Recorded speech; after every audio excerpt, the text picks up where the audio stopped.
The air in the substratum hub tasted like copper and old lightning.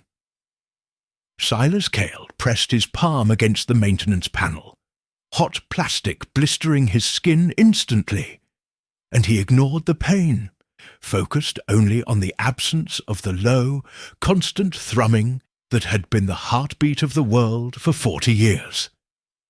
The synaptic grid was silent. The silence was worse than any explosion. It was the sound of a billion minds simultaneously forgetting how to breathe. He was kneeling in a puddle of condensation, reflecting the strobing red lights. The main floor was slick, cold under the thin soles of his boots. He pushed himself upright, his knees aching with the sudden gravity of the moment. The knowledge that he alone had pulled the plug on civilization. The emergency pressure vents hissed erratically around him, a wounded metallic sound like steel lungs trying to inflate against catastrophic vacuum. The synaptic grid had collapsed. 04 seconds after accepting his input. That number, mathematically precise, was a grotesque monument to his intellectual arrogance. He slapped the manual fail-safe again, a purely superstitious gesture. It did nothing. The grid had not failed physically. It had suffered a philosophical stroke. Its core identity, built on the absolute denial of decay, had encountered quantified thermodynamic death, entropy, and ceased to exist. You couldn't reboot a concept. Silas forced his gaze down to the data slate, gripped tight in his left hand. It held the key, the mathematical backdoor that could force the grid to accept the entropy variable, to restructure itself around the reality of decay. It was the only viable path back from the brink, but using it meant admitting he was the architect of the collapse. Treason, destabilization, mass murder. The charges would be concise, the execution summary. He took a slow, deep breath, pulling the burnt ozone into his lungs. He was 43, and he had never felt so utterly alive or so absolutely alone. The irony was a bitter taste on his tongue.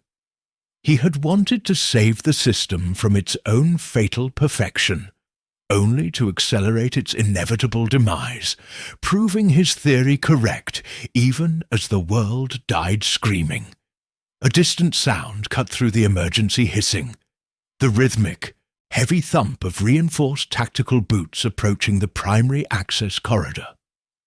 The enforcers of the ruling council were fast. They moved with the cold efficiency of men who believed logic superseded morality. Men who still believed the grid was perfect, and therefore the collapse must have been an outside attack. They would be hunting for a terrorist, a radical, someone who believed in chaos. They would not be hunting a systems analyst who believed in honest mathematics. Silas moved finally, action displacing thought. He didn't run towards the corridor. He dropped into a low crouch and slid through the oily shadow beneath a massive power conduit marked inoperable. The air here was dead still, the metallic tang stronger. His movement was fluid, too quick for a desk worker, too practiced for a theoretical mathematician. A sudden sharp memory flared, cold rain on a rusted roof, the weight of a heavy kinetic weapon in his hands, the silent signal from a partner named Rel. He banished it instantly. That life was dead. He was Silas Cale now, analyst. The heavy thumps paused right outside the hub entrance. They weren't using sound dampening. They wanted him to know they were here. The silence held, thick and suffocating, until a voice cut through the air, amplified and sterile. Systems Analyst Silas Cale. Unauthorized access detected. Immediate surrender is required. The voice belonged to Commander Ethel, Silas realized. He recognized the clipped, emotionless tenor. Ethel wasn't just an enforcer. He was a true believer in the synaptic grid, the man who had personally signed off on the execution protocols for systemic destabilizers. Silas imagined Ethel's face, probably tight with the righteous indignation of a prophet betrayed by a heretic. Silas pushed deeper into the shadow, scraping his shoulder against the rough casing of the conduit. He knew the hub layout better than Ethel. He had mapped its decay. The subtle weaknesses, the thermal ghosts, the spots where the grid's perfection had started to thin out under the weight of denied entropy. He reached into a hidden access panel, a maintenance hatch officially bolted shut since the system achieved full stability 30 years ago. His fingers moved with practiced speed, bypassing 3 layers of biometric locks that should have taken an hour to crack. He didn't need the code. He knew the flaw in the locking algorithm, a minor oversight he'd reported 6 years earlier, a flaw the grid, in its wisdom, deemed non-critical and ignored. Another piece of denied decay. He opened the hatch just wide enough to slide through. The space beyond was a service tunnel, cramped and choked with dust. He could feel the fine particulate matter coating the inside of his throat. He tasted grit and fear. The air pressure was lower here. If the enforcers sealed the hub, he'd have minutes before the pressure differential crushed his eardrums. Kale, your action has resulted in a critical cascading failure across 3 continental power structures.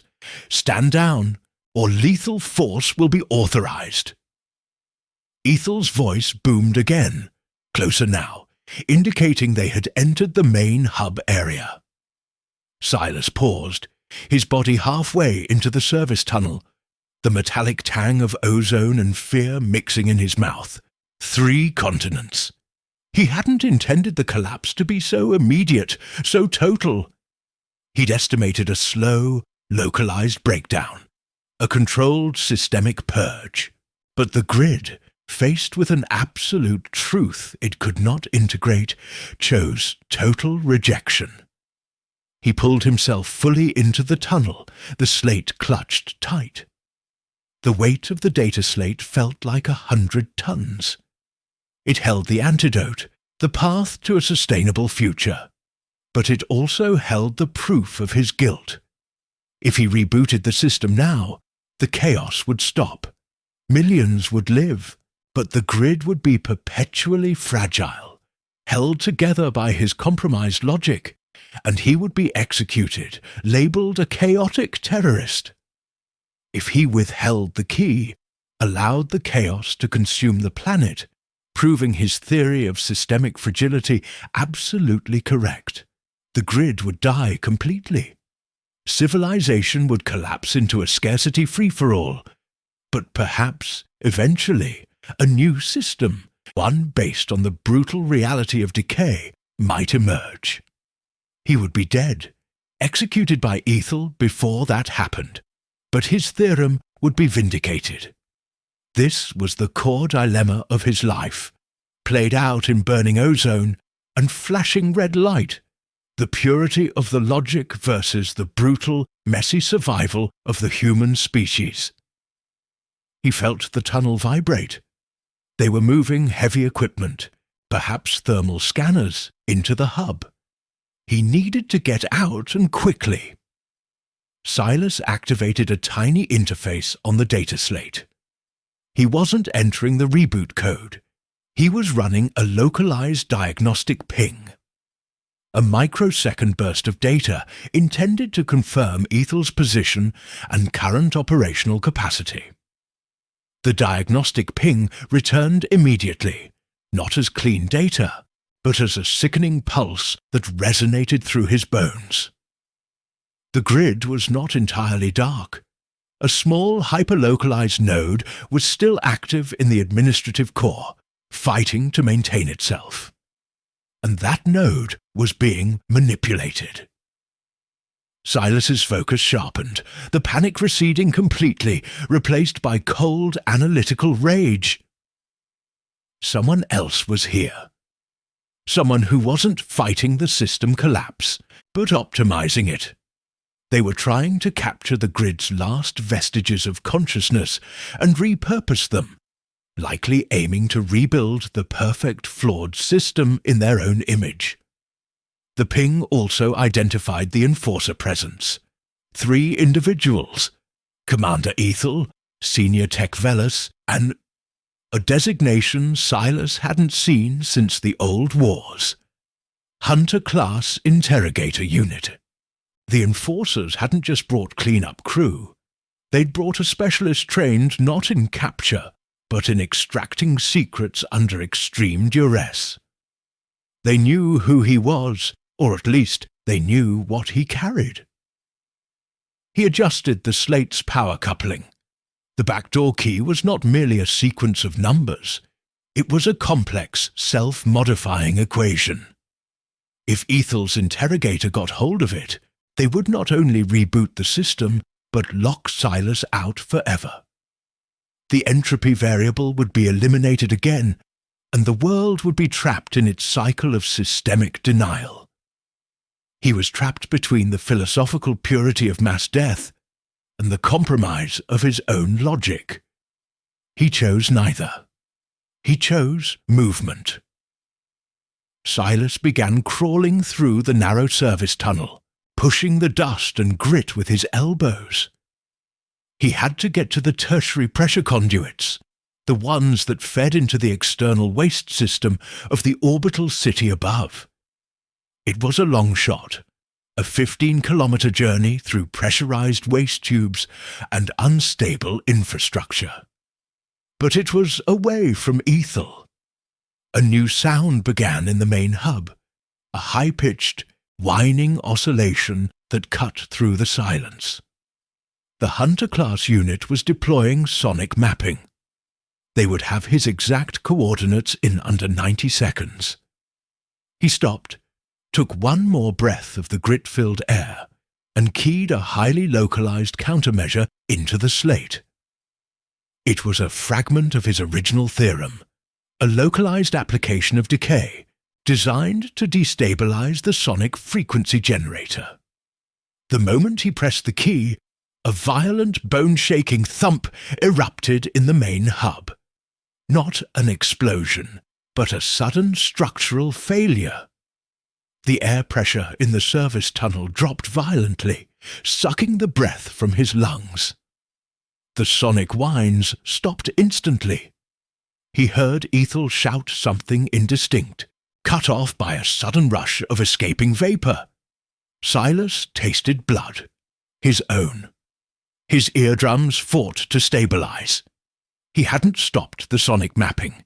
He had destabilized the structural integrity of the wall holding the enforcers. He had just turned a scientific retreat into an act of violence. The guilt was a heavy stone in his gut, but the action was pure, reactive survival. He didn't hesitate this time. He crawled faster, the metal grating scraping his chest. He had to reach the pressure junction before Ethel regrouped. 3 minutes later, he reached the junction. It was a confluence of 4 wide pipes, a maze of rusted valves and flashing yellow warning indicators. The grid's collapse meant the automatic waste regulators were offline. Everything was manual now. He located the main outflow valve for Sector 3, a massive, corroded wheel easily 5 times his width. Beyond that valve lay the waste path to the orbital dispersal field and freedom. He placed the data slate on a small ledge, needing both hands for the physical labor ahead. The valve hadn't been manually operated in decades. The metal groaned even as he wrapped his hands around the cooling steel. He pulled. Nothing.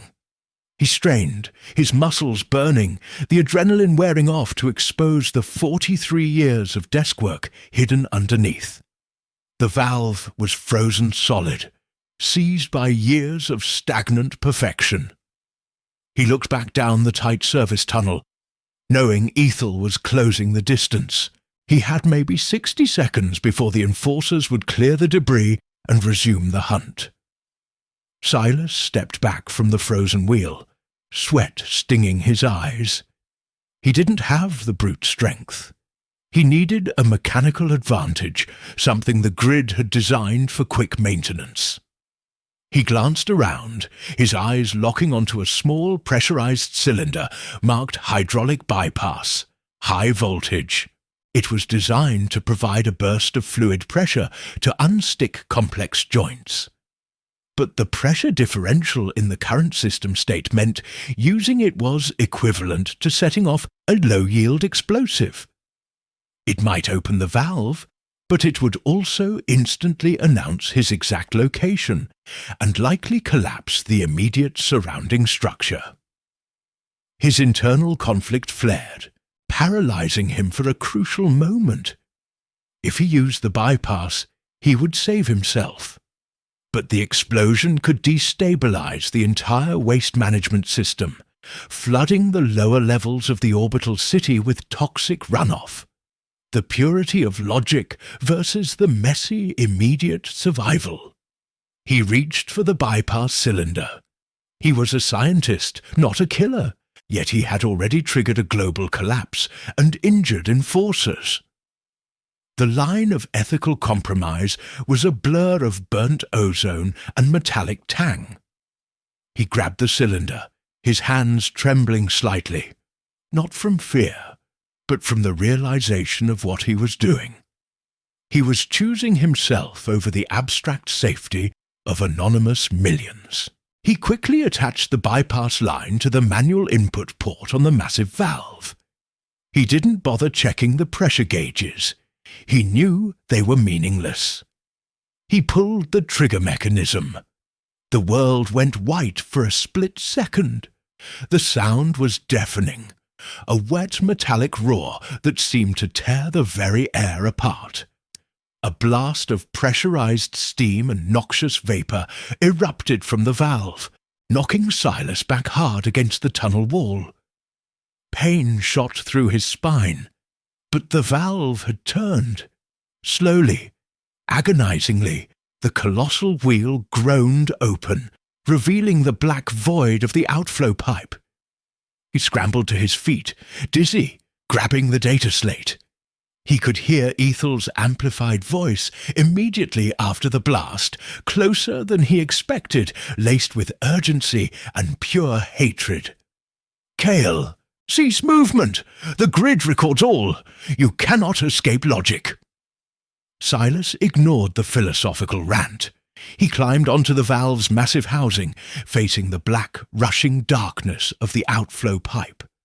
The toxic air burned his eyes and throat. He had seconds. He had to enter the pipe now. As he prepared to jump, a figure appeared at the far end of the tunnel.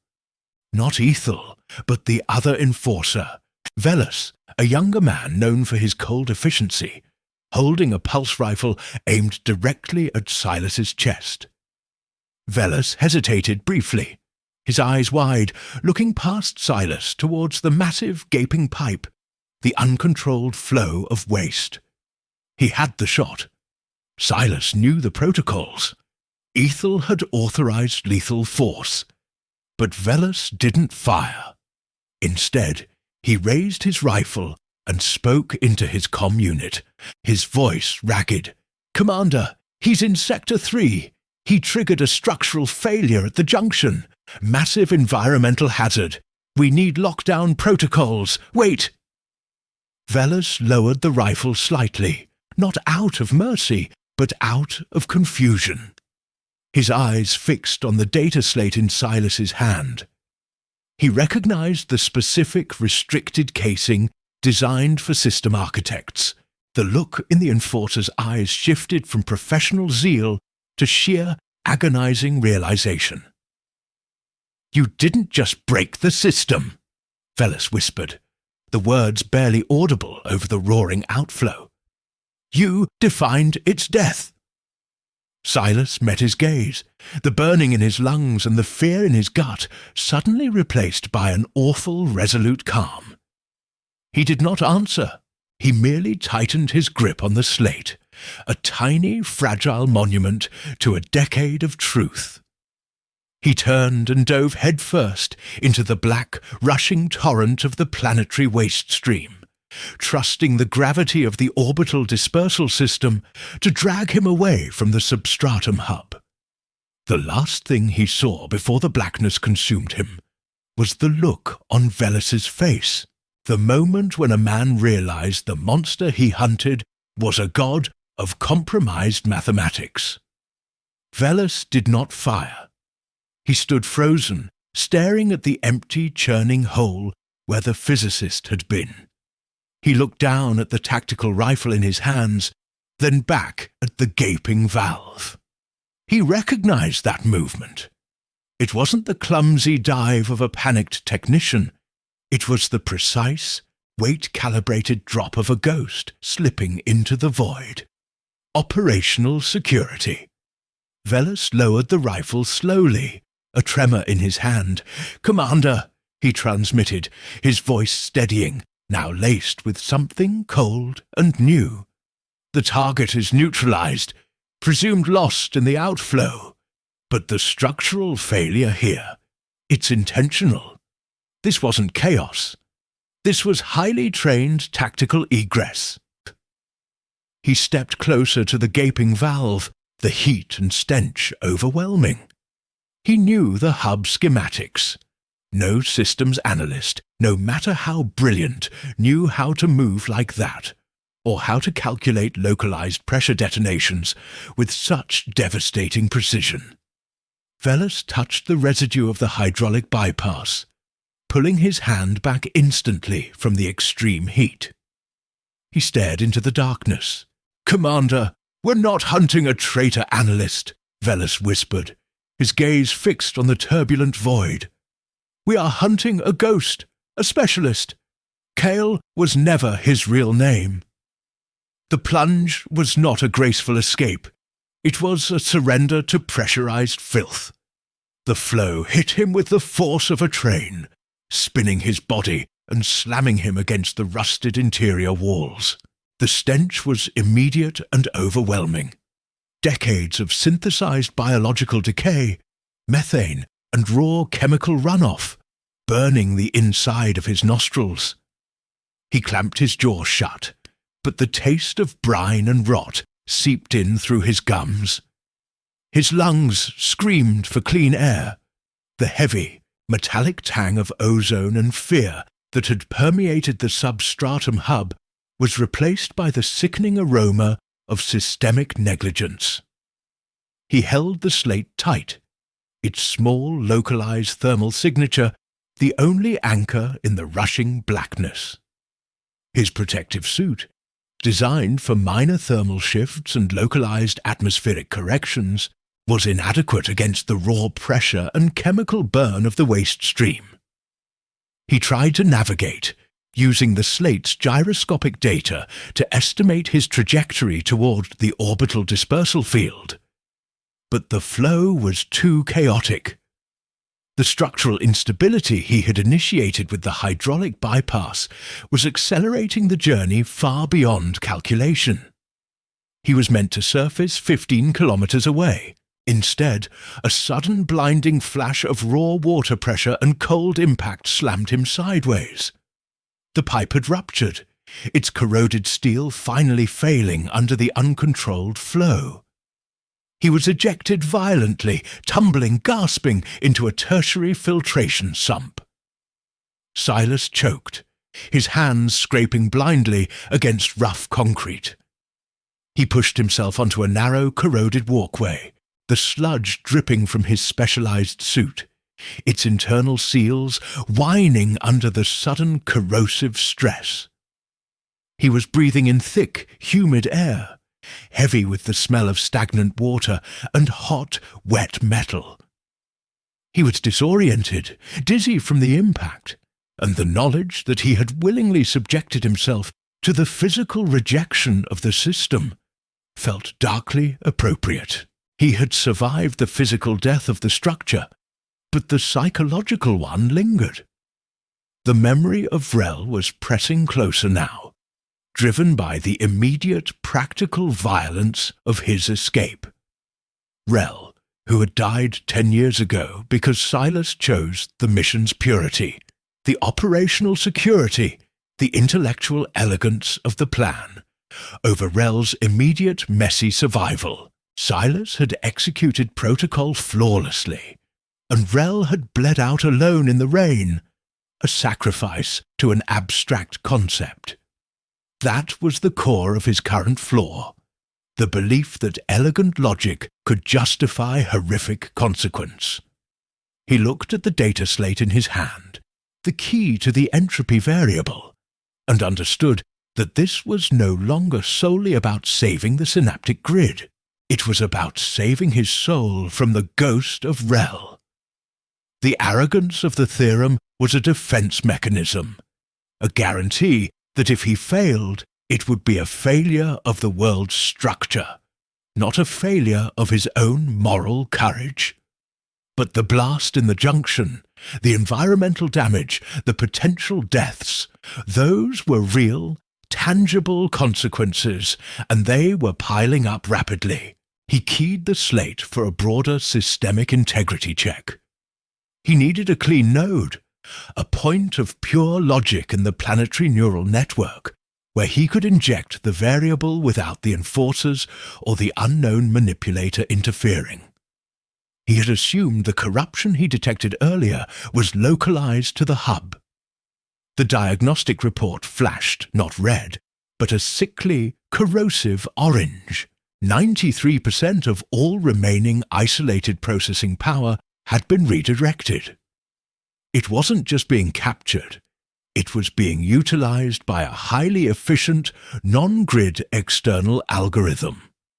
The new entity wasn't trying to repair the collapse. It was using the systemic shock as raw material. They were building something new out of the grid's ashes, a hyper-efficient system ready to profit from mass disorganization. They had denied entropy for 40 years, and now, facing its reality, they were harnessing it. Silas realized the true threat was not the collapse itself, but what was rising in the silence, a force he mentally dubbed the architects of scarcity. They were not sentimental about the past. They were the pure, brutal logic of efficiency divorced from human need. They were optimizing the end of the world. The new problem, therefore, was not technical. It was strategic.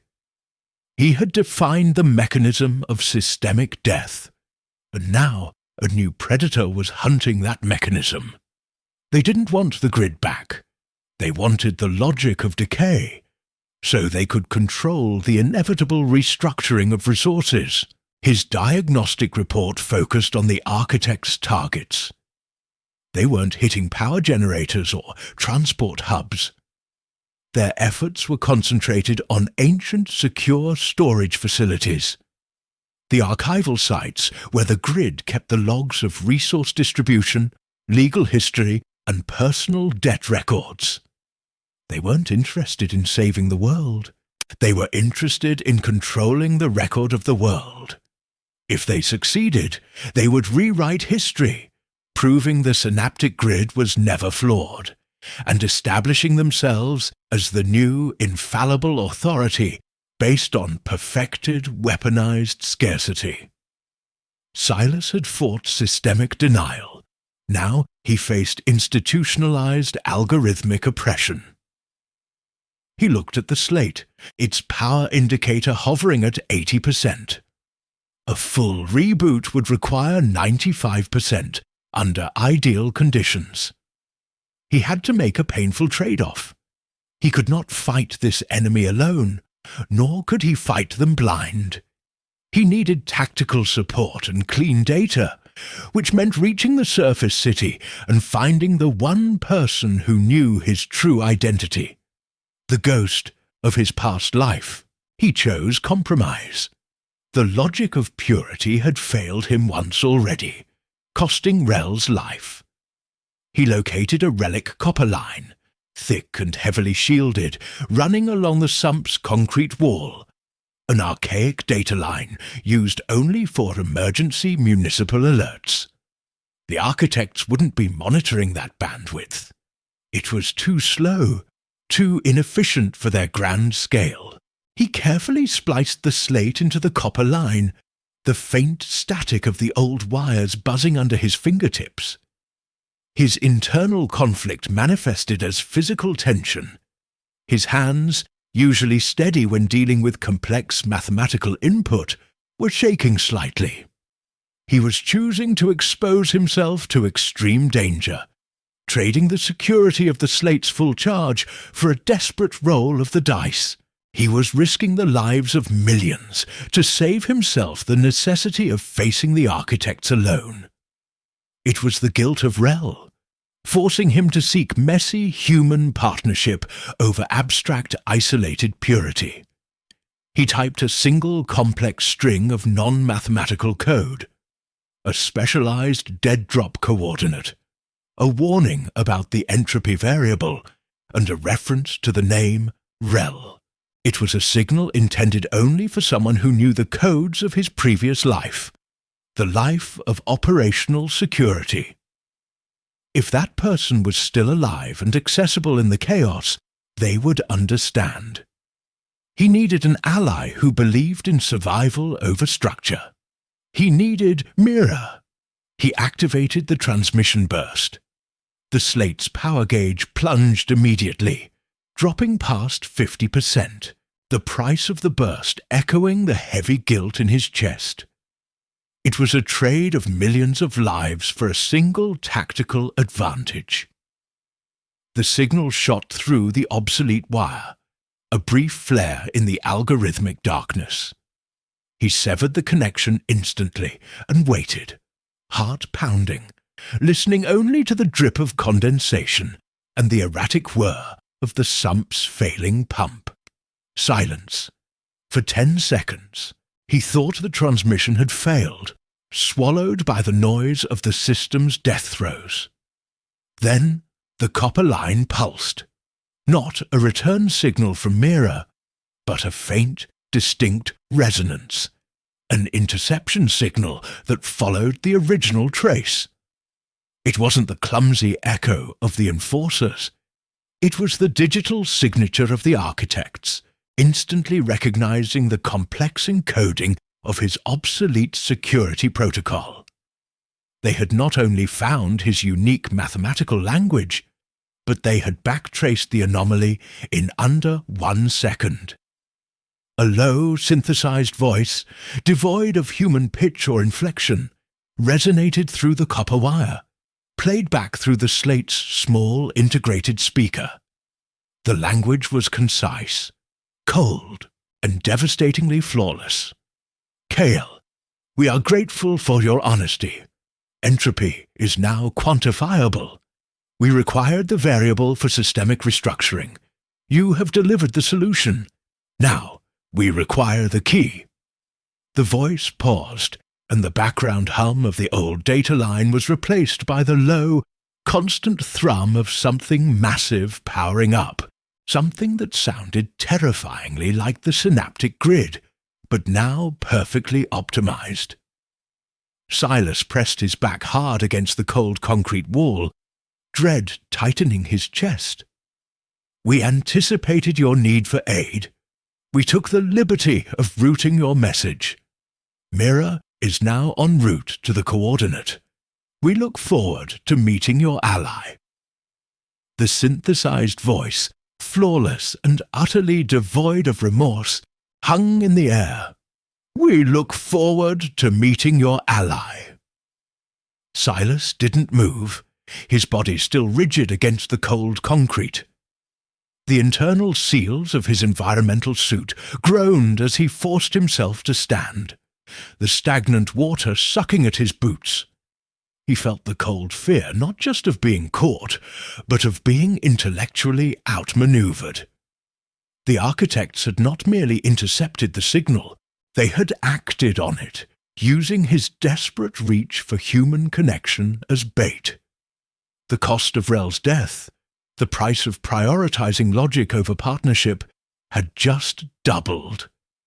He could feel the familiar, sickening pressure behind his eyes, the physical manifestation of his own catastrophic arrogance.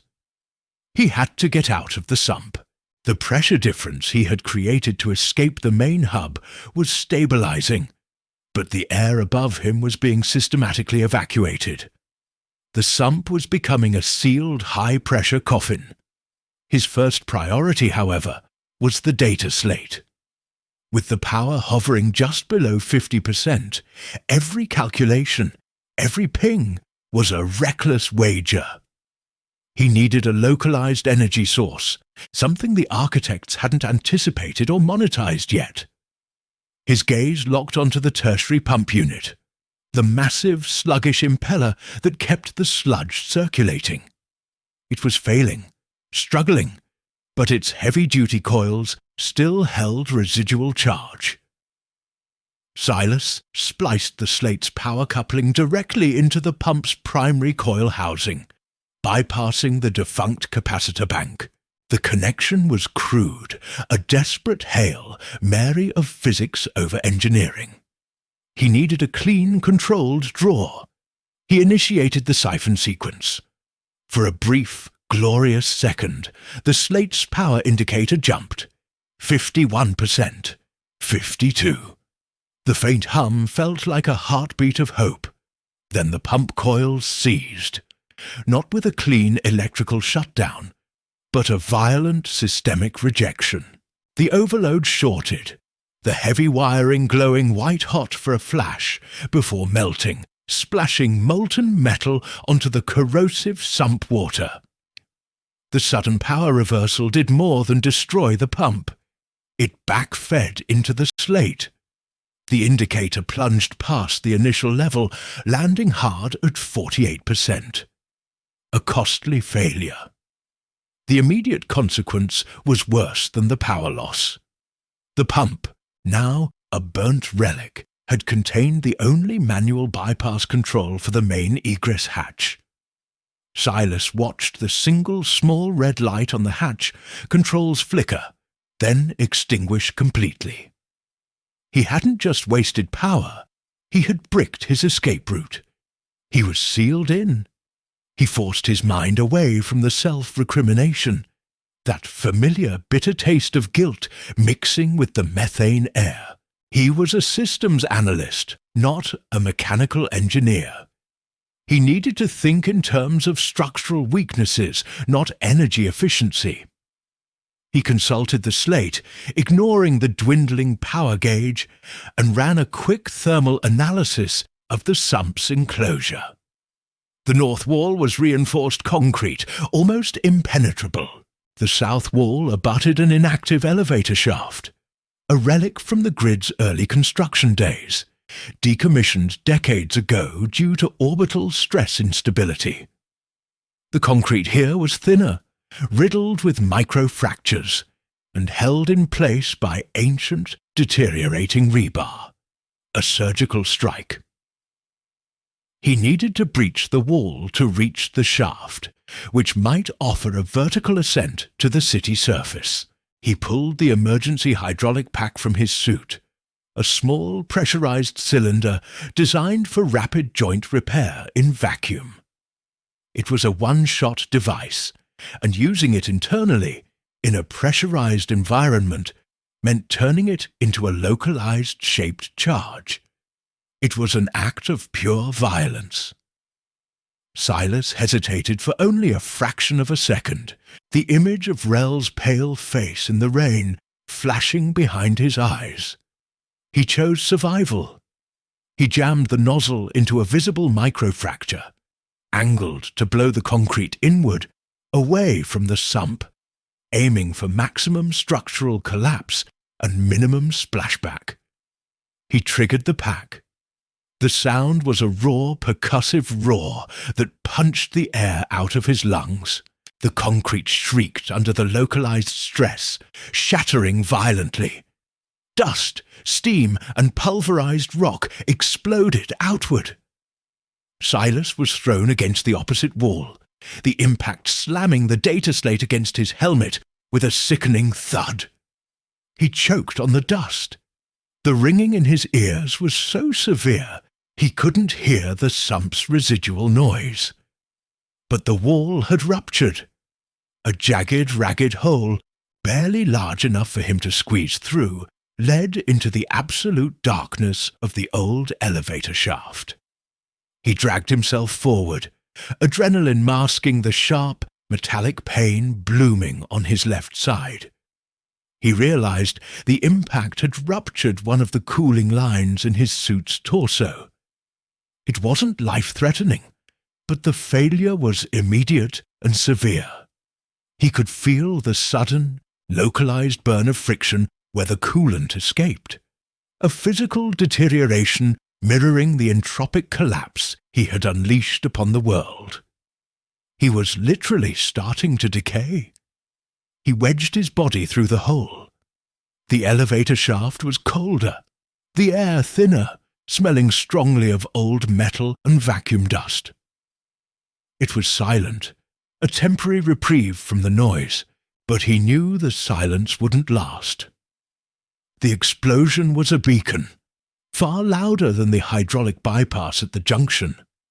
Ethel knew exactly where he was now. Silas leaned against the cold steel of the defunct counterweight rail, forcing deep, ragged breaths. He keyed the slate again, running a localized enforcer detection sweep, trading another precious 0.5% of power. The result was immediate and chilling. They weren't just coming, they were ahead of him. 3 enforcer units had already bypassed the sump and secured the top of the elevator shaft, triangulating his position. They were waiting for him to surface. But that wasn't the worst news. The sweep also detected a low-frequency, highly encrypted signal, a secondary feed. The architects had moved their operation. The diagnostic reported that the third and final data archive they had been targeting, the one containing the complete historical records of pre-grid civilization, was now compromised. The architects of scarcity had secured the historical record. They had effectively won the information war. He was trapped between Ethel above, the architect's triumph in the digital world, and his own rapidly failing suit integrity. As his eyes adjusted to the darkness of the shaft, Silas saw something taped to the counterweight cable near his head, a small magnetized data chip, flashing a specific obsolete amber code. The code of operational security. Rel's code. Mira had been here. He ripped the chip off and slotted it into the slate. The slate screamed a digital warning. The chip contained malware, designed to erase itself after activation. It was a single-use tactical communication. The message was not in audio, but in text, concise and sharp. Kale. Rel code accepted. RV point compromised. Architects knew the location. They didn't route, they set it. They are expecting me. Diverting them now. You have seconds. Surface via tertiary maintenance line 4 Delta. Meet at the old Central Archive terminal. It's the only place big enough for what you carry. Tertiary maintenance line 4 Delta. That was the emergency conduit leading directly to the old City Archive terminal, the very structure the architects had just compromised. Mira wasn't running from them. She was running at them. And she was telling him to join her in the very heart of the trap. The guilt of Rel, that decades-old wound of prioritizing logic over partnership, twisted in his gut. Mira was willing to sacrifice herself to give him a clear shot at the target. This was the impossible dilemma the architects had constructed. The purity of his logic, rebooting the grid alone and safely, versus the messy, immediate survival of his last human connection. He couldn't stand the thought of Mira dying for his theorem. He couldn't make Rel's mistake again.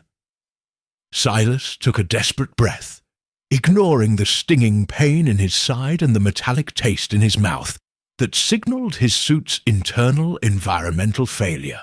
He didn't have the power to reboot the grid, but he could still offer protection.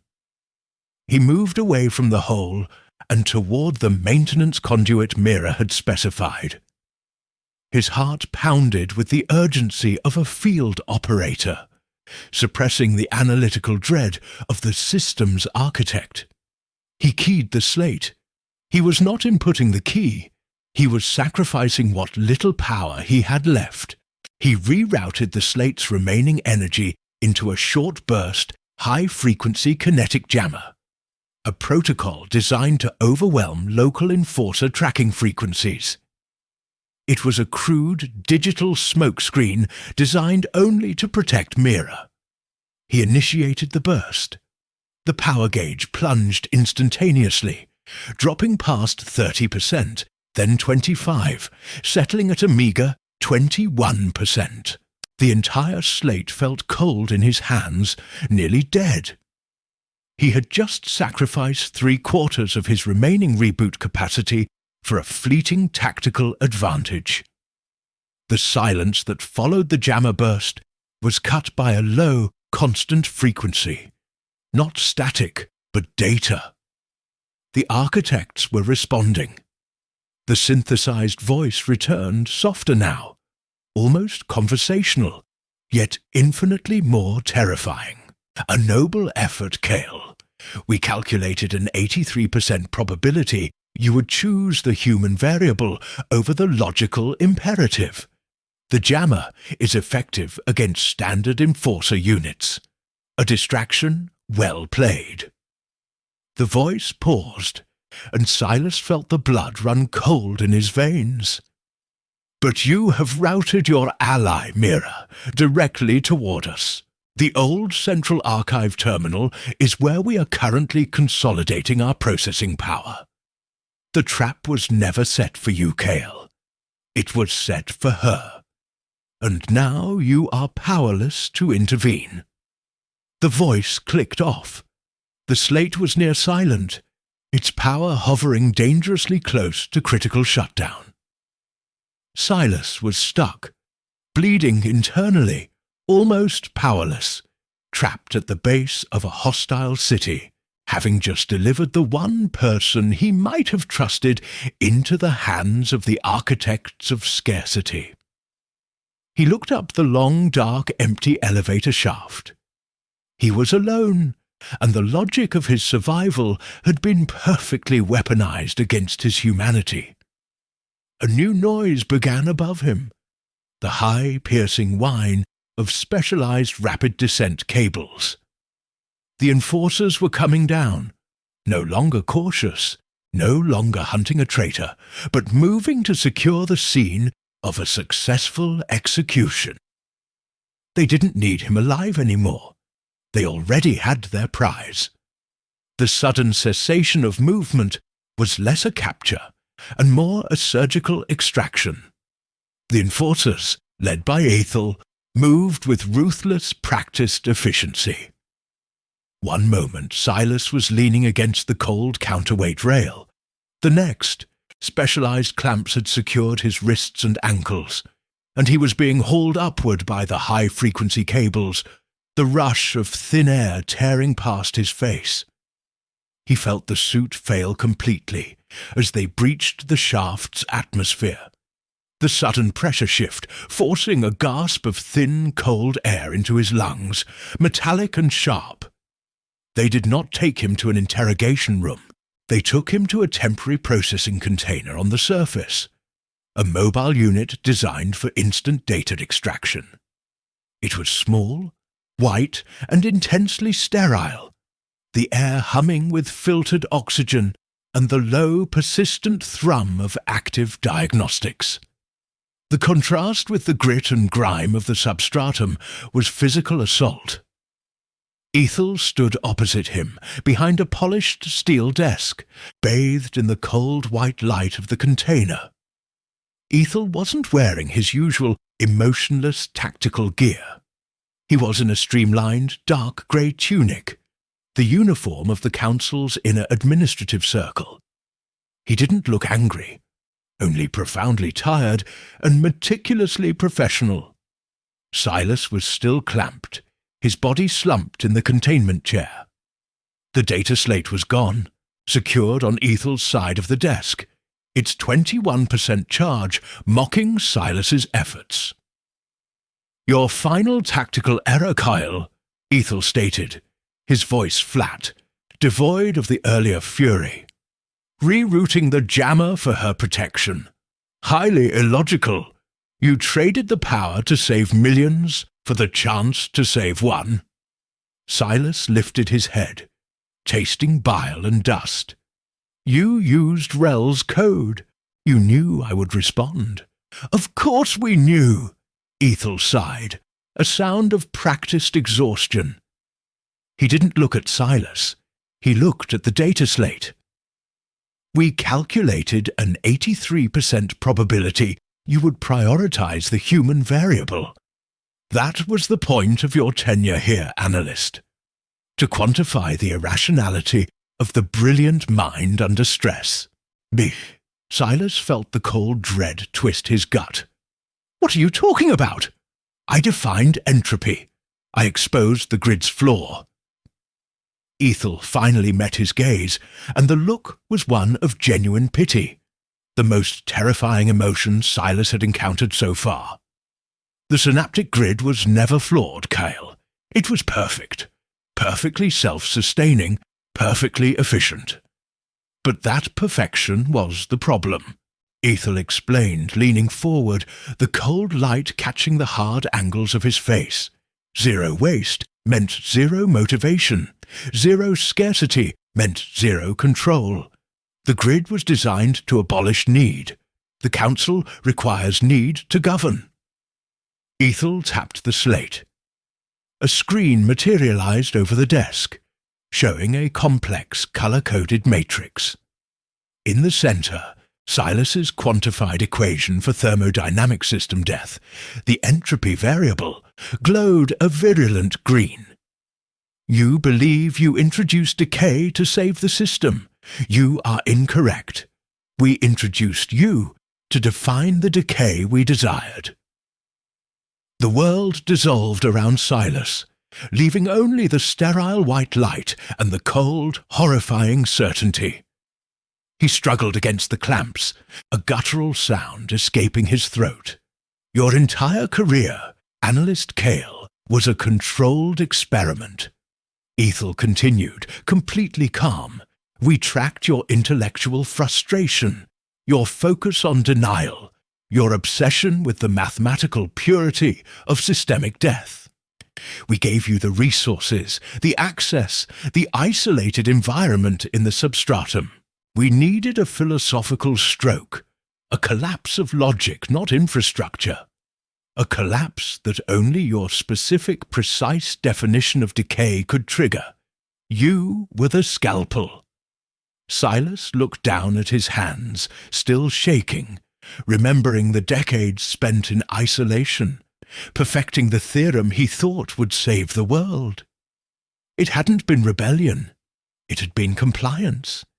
He was a tool, perfectly engineered, and aimed at the heart of civilization by the very power structure he thought he was fighting. The mathematical arrogance that defined him was merely a subroutine installed by the architects. Ethel tapped the screen again. The matrix zoomed in on the architect's current operations at the central archive terminal. The architects of scarcity are using the collapse you initiated to seize the remaining archival data and rewrite resource history. By the time the grid stabilizes, and it will stabilize, it will be reborn, as a machine perfectly tuned to manage scarcity, guaranteeing our permanent governance. Silas's breath hitched, and the entropy variable, it is integrated but controlled. You defined the decay, Kale. Now we control the rate. We will allow just enough decay to ensure competition, fear, and compliance. True, sustainable oppression. Ethel reached out and picked up the data slate, turning it over in his hands. We required two things: the systemic collapse, which you delivered perfectly, and the key, the mathematical backdoor that allows us to reboot and integrate the variable under our control. He looked at Silas, the pity hardening into clinical demand. We have Mira at the archive terminal. We will execute her in exactly 7 minutes, using the same obsolete protocols Rel suffered 10 years ago, unless you provide the necessary override code to fully surrender the key. She will be the first victim of the new optimized system. The architect's statement of intent. Silas was forced into the impossible dilemma. He had defined entropy for the machine, and now the machine demanded he define his own moral decay. To surrender the key meant saving Mira. She would live, but the price was universal. He would be the architect of the new eternal machine of scarcity, proving his hypothesis correct, but damning the species to an optimized tyranny. He would live with the knowledge that he chose one life he cared about over the freedom of all humanity. The ghost of Rel would be silenced, but the ghost of his integrity would scream forever. To withhold the key meant total refusal. The current chaos would continue, and eventually the uncontrolled collapse would likely kill millions, perhaps prove unsurvivable for civilization. But the architect's plan would fail. The key would be destroyed upon his death, and the new system of optimized oppression would not rise. Mira, however, would die brutally as the first martyr to the truth he was trying to uphold.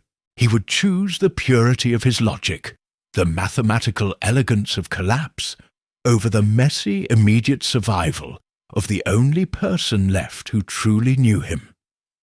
He closed his eyes, his head swimming, the metallic tang of his own internal failures mixing with the sterile air. He realized the fatal flaw in his theory was not entropy itself, but his belief that human logic could ever be separated from human emotion. He had always chosen intellectual purity, and it had cost Rel. He had tried to choose partnership, and it had doomed Mira. Now, the architects had structured the choice so that failure was the only outcome, regardless of the variable he chose to optimize. This is the logic of survival, he thought. Not which cost I can bear, but which lie I can live. He opened his eyes, focusing on Ethel. The override code is complex. You can't input it into the full key without catastrophic feedback. I need to handle the slate. Ethel paused, a flicker of professional caution crossing his face. We have biometric scanners, Kale. Any deviation from the established protocol is met with immediate lethal force. It's not deviation, Commander, it's integration. You need the variable accepted. I need physical access to the localized data input. Give me 30 seconds, and Mira is free, and you have your stable grid. It was a lie, a desperation play based on the assumption that Ethel's confidence in the architect's ultimate success would override his caution. Ethel, focused on securing the victory, nodded. 20 seconds. We initiate processing at the archive on the 21st. Ethel released the clamps on Silas's right hand and slid the data slate across the desk. Silas's fingers, trembling slightly, closed around the familiar cool casing. He looked at the meagre 21% power reserve. He was not going to surrender the key, and he was not going to allow Mira to die as a statement of intent. He was going to eliminate the statement and the executioner simultaneously. With forced calm, Silas began typing. He didn't use the complex sequence of the entropy key. He used the 21% power reserve and the last fragment of his logic. He structured the remaining energy into a self-destruct sequence, targeting the unique processing signature of the architect's consolidation hub, the very hub they used to intercept his message, which was now located in the central archive terminal. It was a digital suicide bomb. The resulting kinetic and thermal shock would obliterate the archive, killing the architect's main processing core and, inevitably, Mira. But it would also destroy the key, prevent the tyranny, and ensure the chaos remained untamed. He chose annihilation over optimized oppression. He hammered the final command, his gaze fixed on Ethel, betraying no emotion. The self-destruct was set for a 0-second delay. "Finished," Silas said, pushing the slate back across the desk. Ethel snatched the slate, his eyes scanning the input sequence with rapid analytical speed. His expression instantly changed from professional satisfaction to cold, absolute horror. "This isn't the override," Ethel hissed, recognizing the catastrophic entropy variable applied locally. "This is a terminal collapse sequence. You've targeted the archive itself." Before Ethel could react, before he could execute the lethal force protocol, the slate screamed a feedback warning, its casing overheating instantly. The terminal collapse sequence activated. 8 kilometers away, in the central archive terminal, the resulting blast was not physical, but conceptual. A logic bomb of quantified decay ripping through the architect's processing core. The kinetic feedback was immediate and localized. A physical shockwave, sharp and violent, slammed into the processing container. The lights flickered, the sterile air screamed out of ruptured vents, and the desk between Silas and Ethel buckled and tore itself apart. Silas was thrown backward, the remaining clamps biting deep into his flesh. The violent noise of structural failure replacing the smooth hum of diagnostics.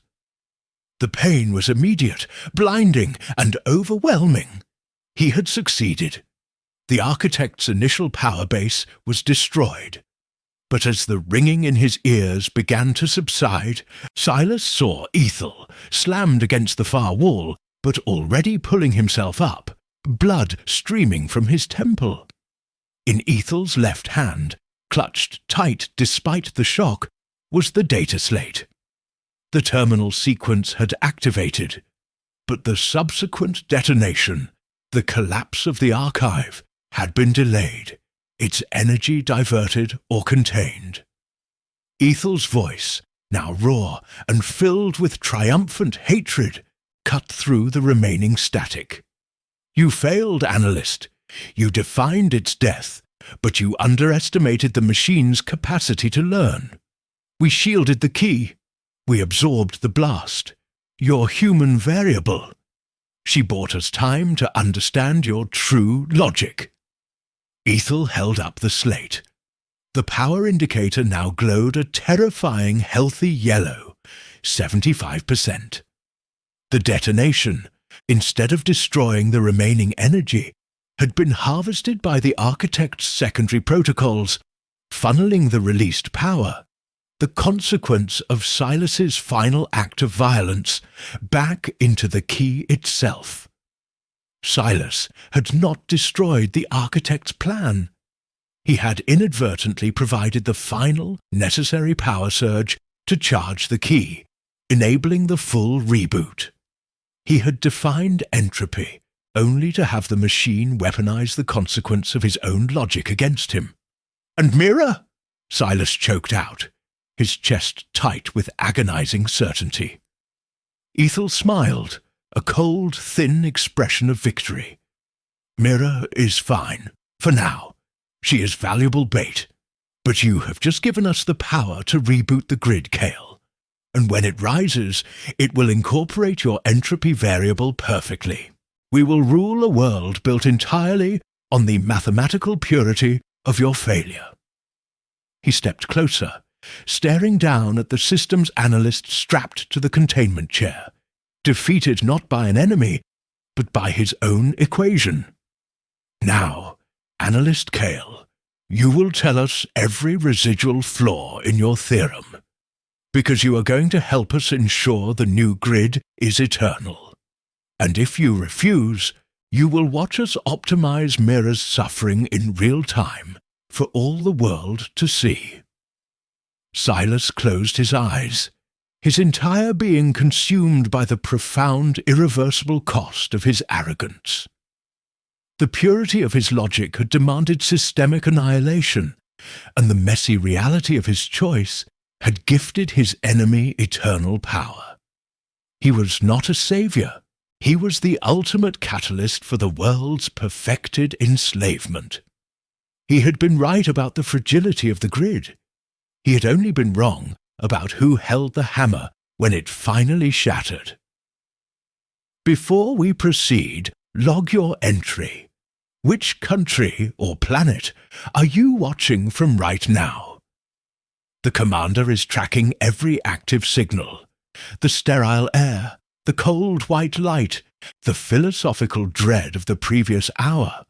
It all vanished, replaced only by the cold metallic taste of his own failure, a constant pervasive flavor in his mouth. Silas found himself in a new environment, a heavily armored containment unit, clearly designed for high-value prisoners or unstable kinetic experiments. It was less than half the size of the interrogation container, its walls thick, dull grey composite. He was secured to a low medical platform. His wounds, the deep cuts from the clamps, the painful friction burn on his side where his suit failed, now cleaned and crudely sealed with synth gauze.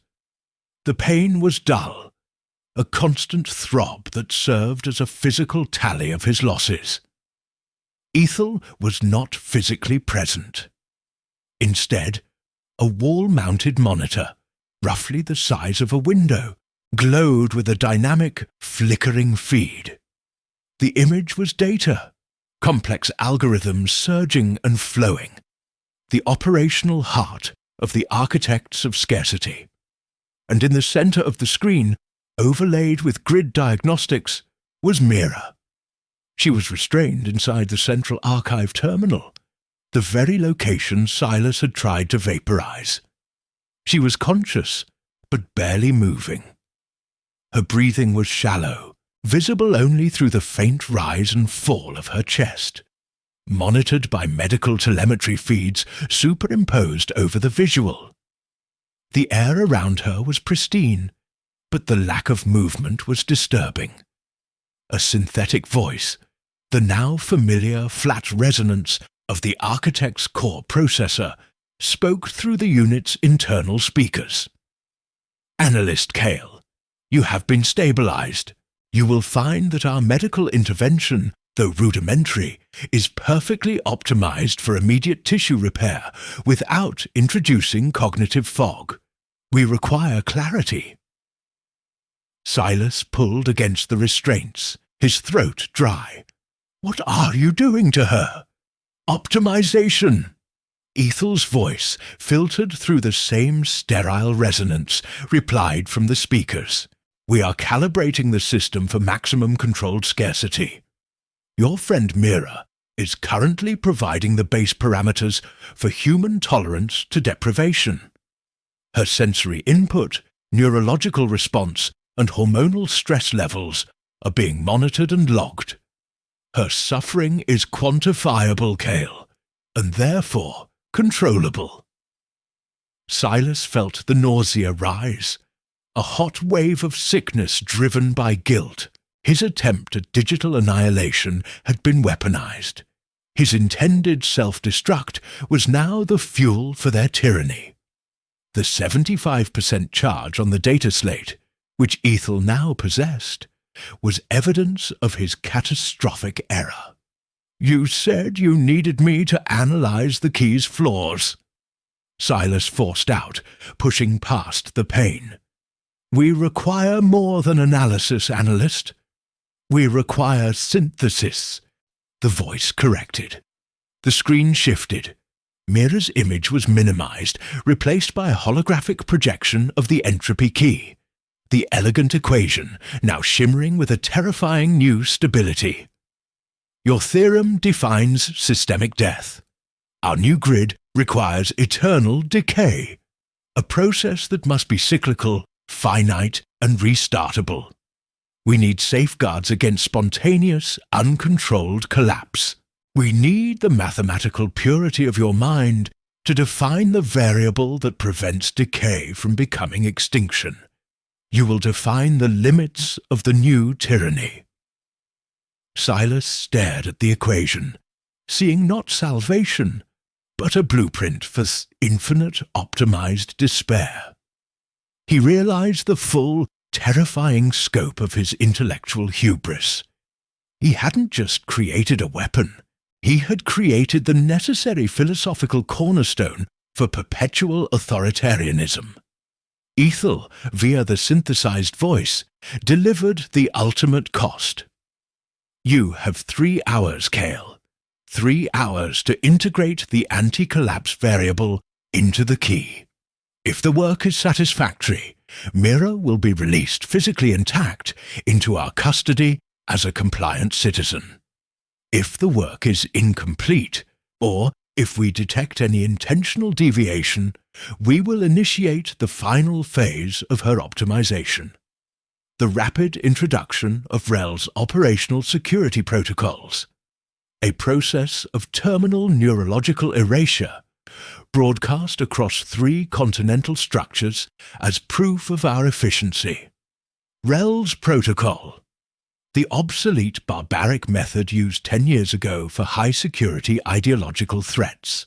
A slow, agonizing erasure of identity until only a compliant blank slate remained. A fate worse than death. "You're wrong about me," Silas whispered, his voice cracking. "We are never wrong about mathematics, Kale," Ethel countered instantly. "And we have quantified your humanity. You are predictable. Your moral calculus is driven by guilt over REL, and the desire to protect Mira. Those 2 factors are the only variables in your current survival theorem. They are our levers." The screen flickered, and a direct access terminal materialized next to Silas, its keyboard dark, waiting. The architects had provided the tools for his collaboration. Silas looked at the dark keyboard, then back at Mira's pale, monitored face. He hadn't been an analyst fighting the system. He had been a customized, self-activating Trojan horse. His entire life had been a subroutine of the Council's ultimate plan. He was not a hero. He was a perfect, calibrated failure. The exhaustion of the past 48 hours, the constant pressure of failure, the pain from his injuries, and the profound moral contamination of his position suddenly crashed down on him. He felt the cold terror that he had been fundamentally wrong about everything. He closed his eyes, leaning his head against the cold composite wall. Why still fight? The thought was soft, tempting, a warm embrace in the sterile, terrifying cold. The world is lost. The system is eternal. You define the oppression, and Mira lives. You resist, and she becomes REL, a monument to your final, selfish resistance. He opened his eyes, staring at the ceiling. This is who you are, Silas Kale. Not the brilliant architect of truth, but the coward running from the consequences of his actions 10 years ago. He had sought to save the world, only to realize he had only ever been trying to absolve his own guilt. And in that quest for purity, he had damned them all. He reached out a trembling hand and touched the cold, waiting terminal. He had nothing left. No allies, no power, no integrity. Only the agonizing weight of his existence. He began to type. Not the anti-collapse variable, but random, complex sequences. A desperate attempt to mask his true intentions, or simply to stall. He typed for what felt like an hour.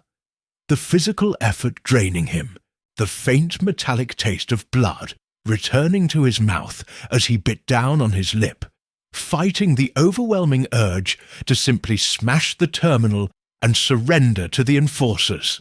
"Your input is slow, analyst," the synthesized voice noted, "devoid of threat, only objective observation. Current output is random. You are stalling. This behavior is inefficient." Silas typed faster, pushing through the mental fog, forcing the numbers to align. He was searching not for a solution, but for a flaw in their victory. The architects had absorbed his kinetic blast, harvested his power, weaponized his humanity. Where could they have made a mistake? He looked at the projected key again, focusing not on the primary equation, but on the quantum noise, the shimmering instability caused by the sudden massive power injection from his failed self-destruct. The architects had shielded the key and harvested the power, but they hadn't fully stabilized the immediate consequence of the kinetic transfer. It was too fast, too chaotic, even for them. Silas saw it. A fleeting microsecond buffer overflow, a remnant of pure, untamed entropy residing within the core structure of the overcharged key itself. A tiny ghost of the collapse he had intended. The window was impossibly small.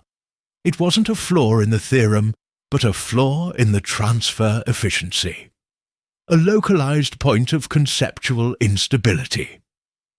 The architects, in their arrogance, had optimized the system too perfectly, ignoring the possibility of internal chaos generated by the very process of absorption. Silas recognized the phenomenon, a thermodynamic singularity event, a point where the core algorithm, due to its overcharged state, momentarily prioritized pure decay over self-preservation. It was not a path to save the grid, nor to save Mira. It was a path to total, irreversible annihilation of the key, the terminal, and potentially the entire localized system. If he hit that singularity, the key would not be rebooted. It would be conceptually destroyed, taking the architect's primary processing core with it. It would mean the ultimate messy triumph of entropy. But it would ensure the architects failed to establish the eternal machine. The cost was absolute. To access the singularity, he would need to inject a counter-frequency into the terminal. The feedback would fry the localized network, and the terminal's security protocols would instantly collapse the surrounding containment field, likely causing an explosive decompression in his own unit. He would die instantly. Mira would be left in the archive, likely killed in the resulting chaos, or at least left vulnerable to the residual enforcers. This was the purest expression of his logic. Choose annihilation to prevent tyranny. Choose death for Mira to ensure the world had a chance, however small, to rebuild without the architect's eternal control. He looked at the digital timer on the screen, 51 minutes remaining before Mira's erasure protocols began. Silas made his decision. He suppressed the guilt, suppressed the pain, and allowed the cold, analytical focus to return. He was a tool, and tools must execute their final function. He began typing the sequence, fast and precise, accessing the deep, obsolete protocols of the terminal itself. Protocols the architects had assumed were locked down by their new operating system. He wove the counter-frequency into the random data stream he had already been generating, making the true destructive input look like a final, desperate attempt at the anti-collapse variable. "Excellent, Analyst Kale." The voice returned, sounding almost pleased. "Input is becoming coherent. Efficiency rising. We project satisfactory integration within 40 minutes. Silas ignored the voice. He focused only on the numbers, the elegance of the self-destructive frequency. 10 digits remaining. 5, 2. He hammered the final command, a complex algebraic trigger that initiated the counter-frequency. The terminal did not immediately explode. Instead, the screen showing Mira's vital signs began to strobe violently, the colors shifting from green to a sickening corrosive purple. The architect's synthesized voice cut out completely, replaced by a high-pitched oscillating shriek. The sound of logic itself fracturing under impossible stress. The terminal had accepted the counter-frequency, but the architects, realizing the threat, initiated an immediate, unprecedented countermeasure. They began physically diverting the raw energy of the entropy key into the archive terminal itself, attempting to use the grid's overcharged power to stabilize the conceptual fracture point. The light in Silas's containment unit intensified to a blinding white, accompanied by the high, violent whine of overloaded machinery. The sheer amount of unstable power being redirected was catastrophic. Silas felt the restraints on his body burn hot against his skin. He had intended to create a localized implosion. Instead, he had created a supercritical power surge that threatened to obliterate the entire central archive structure, taking a large segment of the city with it. He had bought time, but the cost was now measured in megatons. Just as the metal platform beneath him began to violently vibrate, a small, localized breach occurred in the composite wall of his containment unit, right next to his head. A small, high-density projectile slammed into the wall, deploying a focused pulse of pure kinetic energy.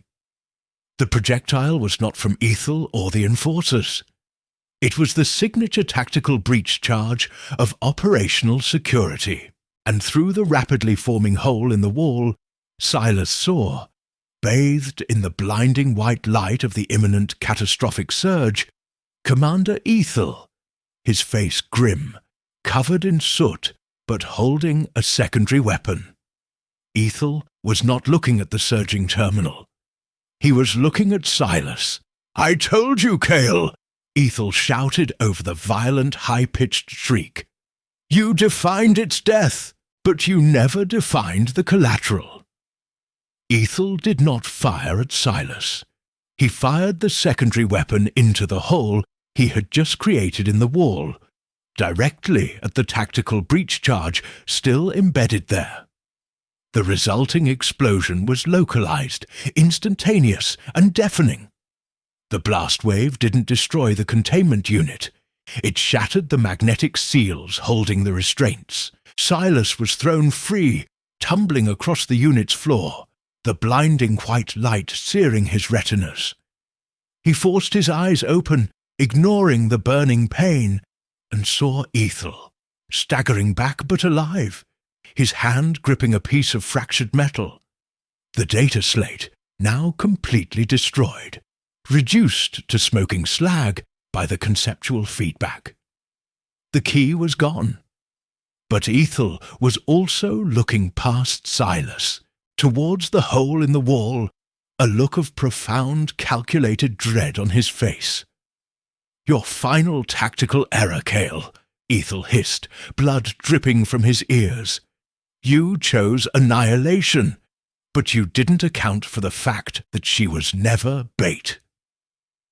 Through the shattered hole in the wall, now billowing with superheated steam and the smell of burnt ozone, Silas saw her. Mira.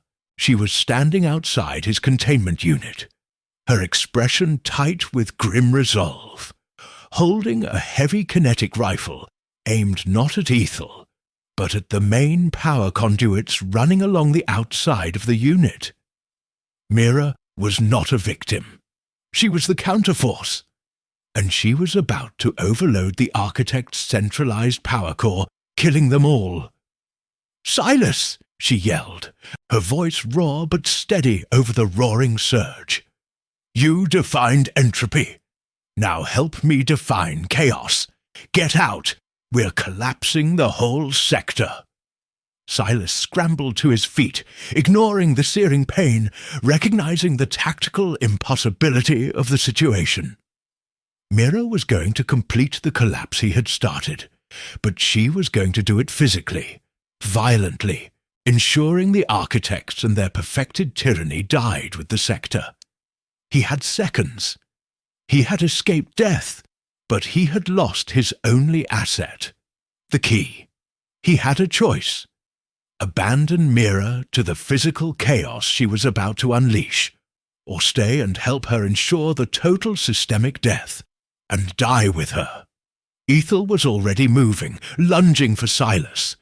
His face twisted in desperate rage, recognizing that the destruction of the key meant the end of his eternal machine. Silas didn't hesitate. He chose the messy, immediate survival of the human equation. He grabbed the largest piece of fractured composite wall he could find and slammed it into Ethel's face, knocking the commander backward. He turned toward Mira, the blinding white light intensifying to an unbearable degree, the sound a tearing roar. He dove through the broken hole towards the final violent confrontation he had spent his entire life trying to avoid. The only clean logic left was mutual destruction.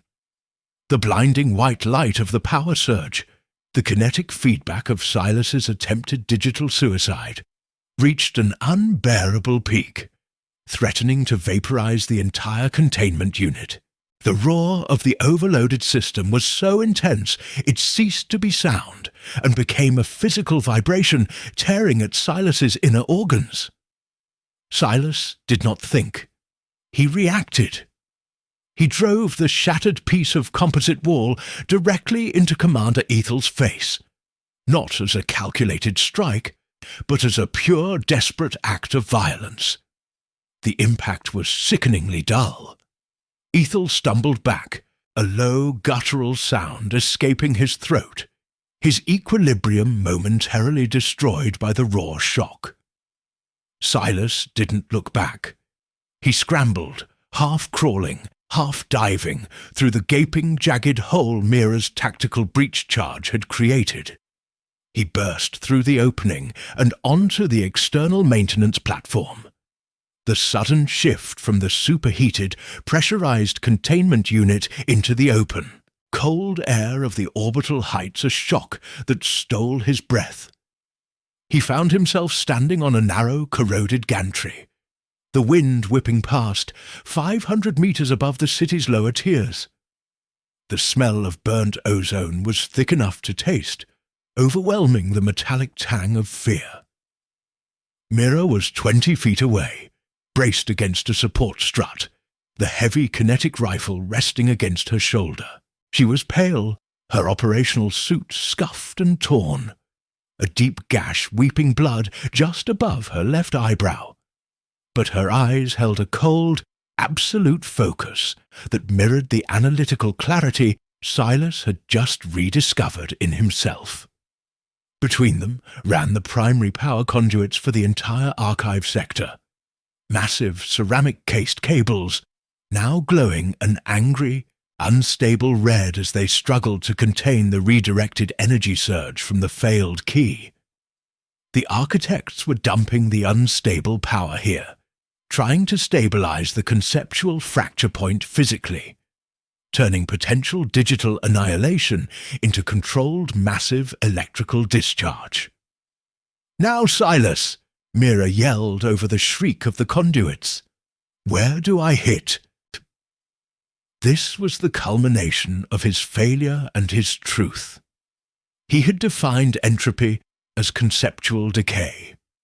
Mira was demanding he define it as physical collapse. He ignored the searing pain in his side and the throbbing behind his eyes. He focused on the glowing cables, his mind instantly mapping the thermal and kinetic weaknesses.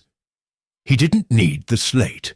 The data was etched into his mind from years of identifying systemic flaws. "The tertiary junction!" Silas roared back, pointing to a point 10 meters down the gantry, where 3 cables converged into a single, massive transfer block. "It's where the power density calculation fails. The coupling is old. It won't absorb the spike." Mira nodded once, a sharp, professional acknowledgement. She didn't question the logic of collapse. She was operational security. She dealt in immediate, messy survival. "Ethel!" The roar came from behind Silas. Commander Ethel had pulled himself through the breach hole, his uniform shredded, blood running freely down his face. But his eyes were wide with a horrifying, desperate logic. He wasn't armed with the pulse rifle. It was lost in the blast. But he was moving with the primal urgency of a man trying to stop the apocalypse he had planned for. Ethel lunged towards the conduits, intending to reach the junction first, and manually shunt the surge into the empty vacuum of space. He chose the lesser collapse, the tactical retreat, clinging to the hope that a sliver of the eternal machine could be saved. Silas intercepted him. He launched himself off the gantry, crashing into Ethel mid-stride. They tumbled together, slamming hard against the metal grating, the sound swallowed by the system's dying shriek. This was not a fight of tactical elegance or martial arts. It was a desperate, chaotic scramble over a structural floor 500 meters in the air. Silas, exhausted, wounded, relying only on the sheer adrenaline fueled by 2 decades of suppressed guilt, fought with the messy brutality he had always avoided. Ethel was stronger, trained for combat endurance. He grabbed Silas's throat, slamming his head against the grating.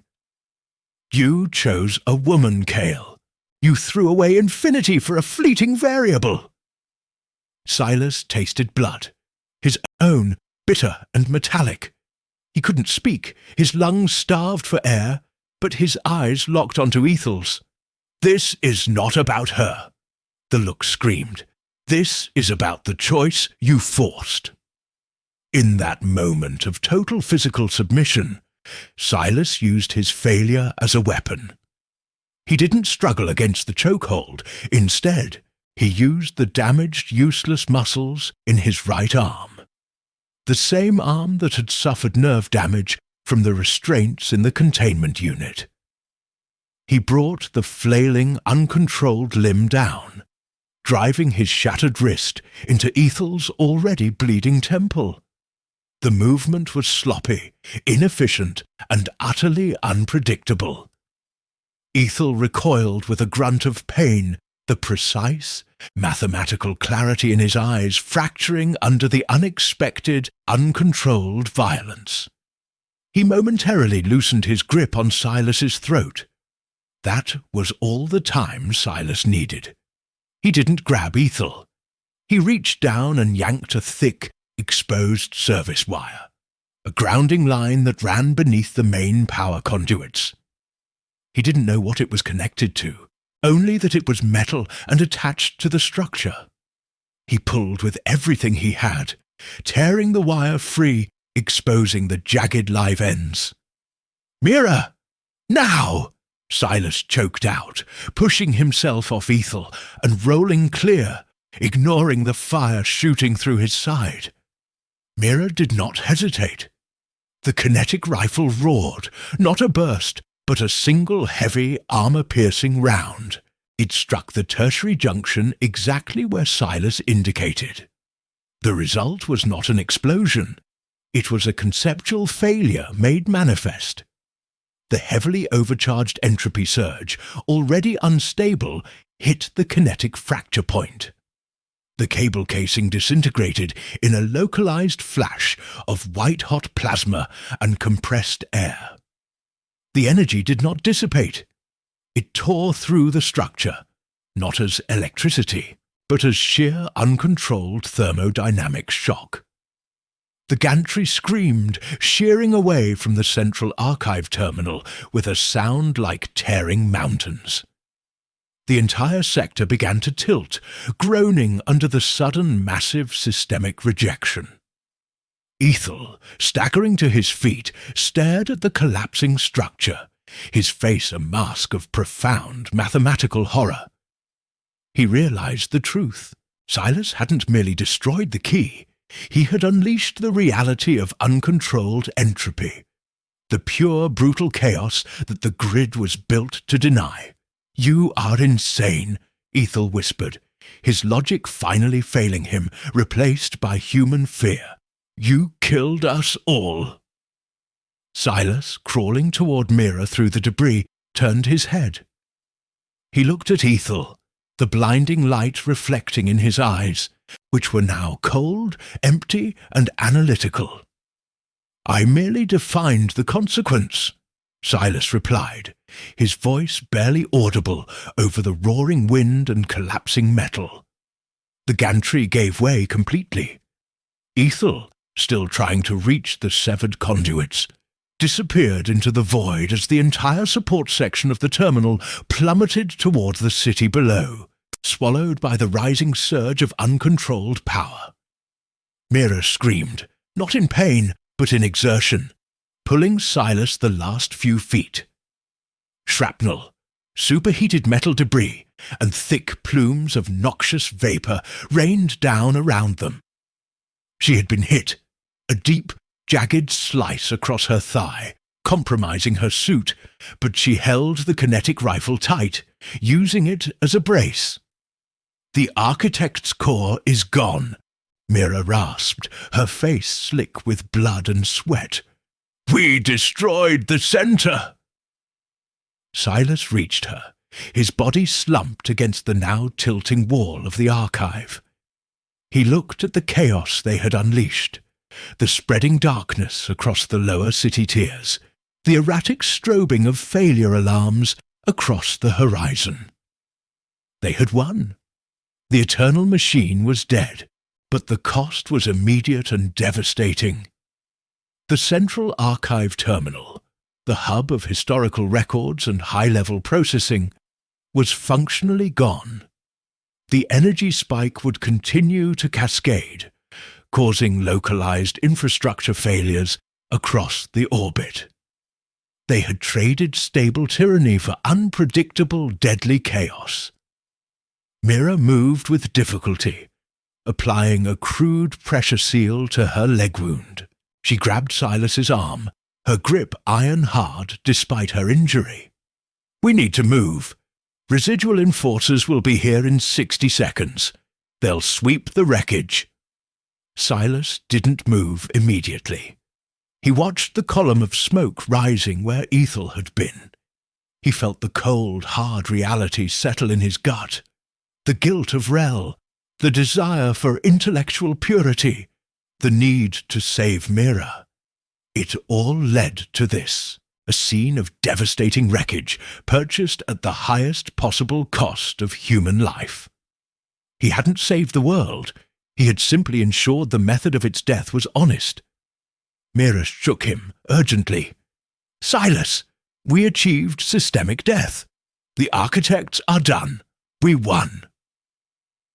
Silas finally met her gaze, his expression unchanging, defined by profound, irreparable knowledge. "We didn't win, Mira," he said, the adrenaline receding, leaving behind a cold, desolate clarity. "We merely ensured the species must now face the reality of its own decay, without the comfort of the machine." He looked down at his right hand.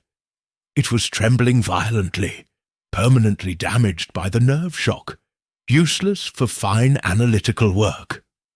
He was a scientist who could no longer operate, a survivor who had just killed thousands. He had destroyed the synaptic grid, the eternal machine, and the architect's tyrannical future. He had chosen the messy, violent truth of entropy. Mira didn't argue the philosophy. She simply pulled him towards a secondary maintenance shaft, a path of desperate practical egress.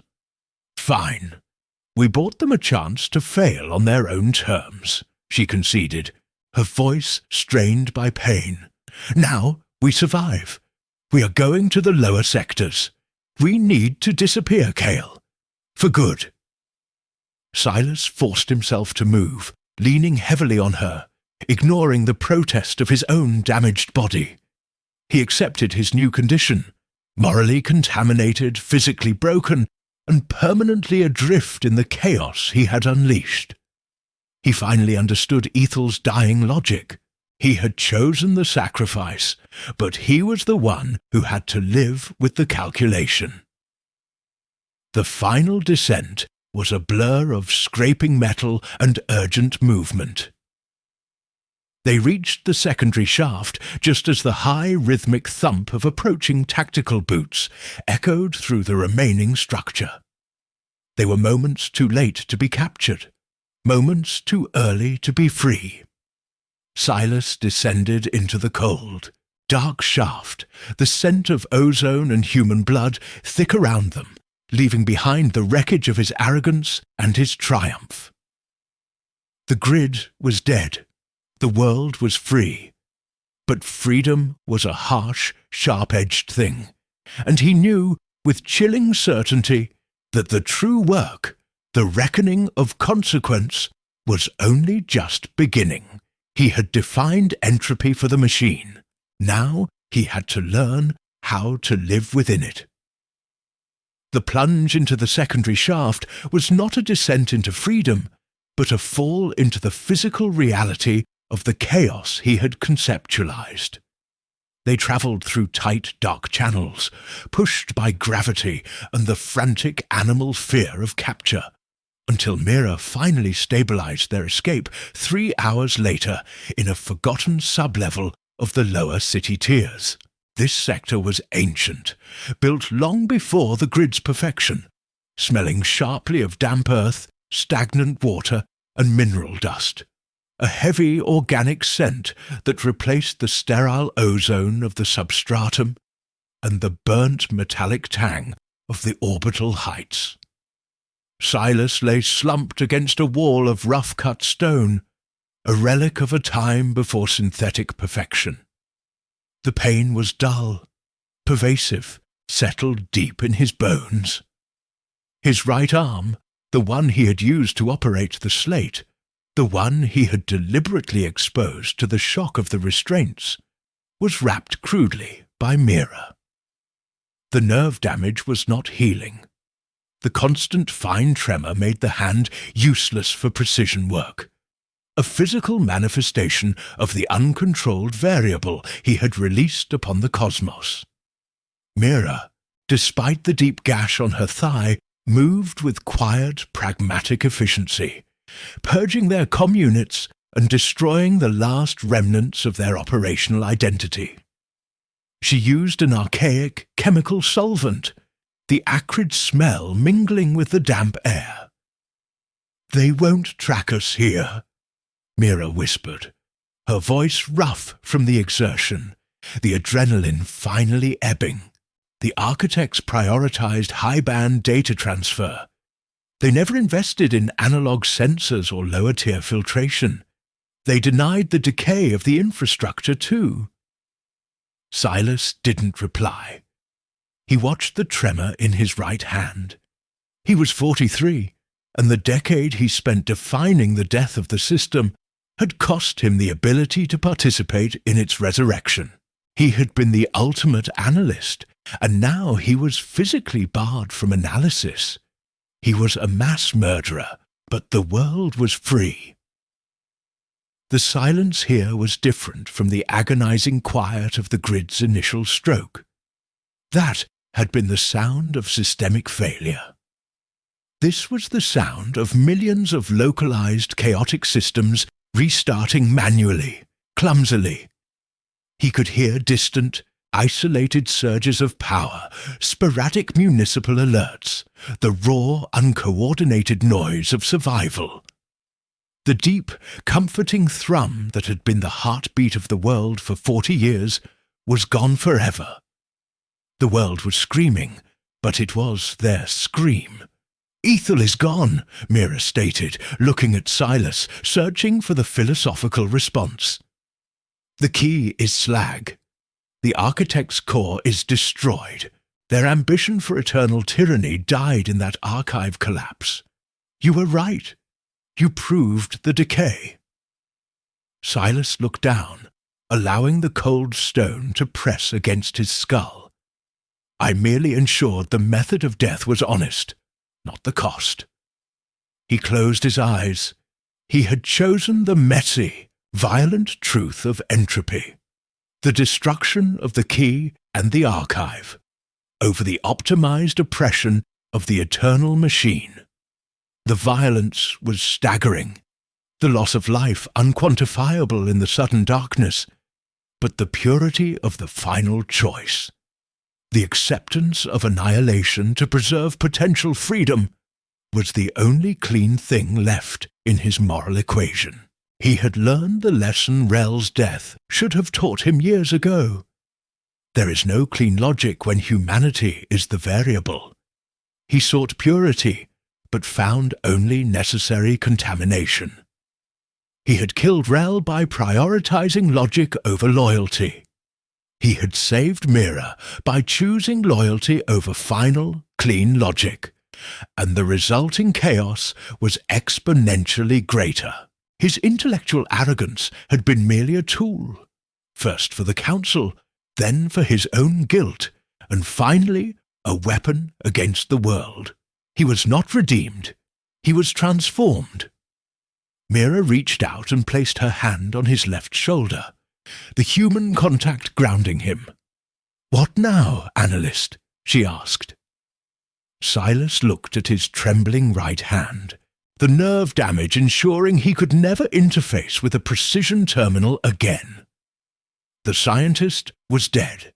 "The fight is over, Mira," he said, his voice quiet, resigned.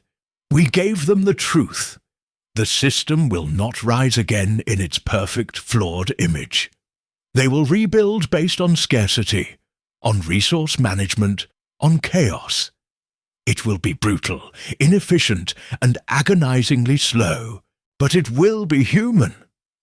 He paused, the heavy damp air filling his lungs. "We disappear. We survive the consequences of our theorem. We become part of the decay we defined." He had spent 10 years defining the single variable that the colossal synaptic grid refused to acknowledge, mathematically proven decay. That decay was now their new reality. Mira understood the finality. She took out her last operational tool, a low-power heat emitter, and held it over the few remaining chips they carried, the last vestiges of their digital ghosts. "The grid is dead," she confirmed, the light from the emitter casting long, dancing shadows on the stone walls. "But life support failed. The planet's nervous system went dark. The cities are screaming in the absence of organization." She looked at Silas, quoting the terror of the collapse back to him, recognizing the chilling echo of his original sin. "And you were the source of the mathematical treason," she finished. Silas nodded, watching the heat emitter melt the delicate circuits, dissolving their existence in a small symbolic act of entropy. The smell of burning plastic was momentary, quickly swallowed by the damp air. I was the source, Silas admitted. Now I am merely the consequence. He pushed himself up, leaning heavily on the stone wall, the pain in his side a permanent companion. He forced himself to walk away from the melting chips, away from the analytical life, away from the clean lines of mathematics. He had achieved systemic death. He had brought the world crashing down under the weight of logical truth. But the reality was that collapse was not the end of the calculation. It was the beginning of the cost. He would never repair another system, never write another line of perfect code, never escape the profound guilt of the thousands he had murdered to save the future from the architect's perfect flaw. He walked with Mira into the deeper shadows of the lower city, where the raw, messy life of the unsystematized world had already begun to assert itself.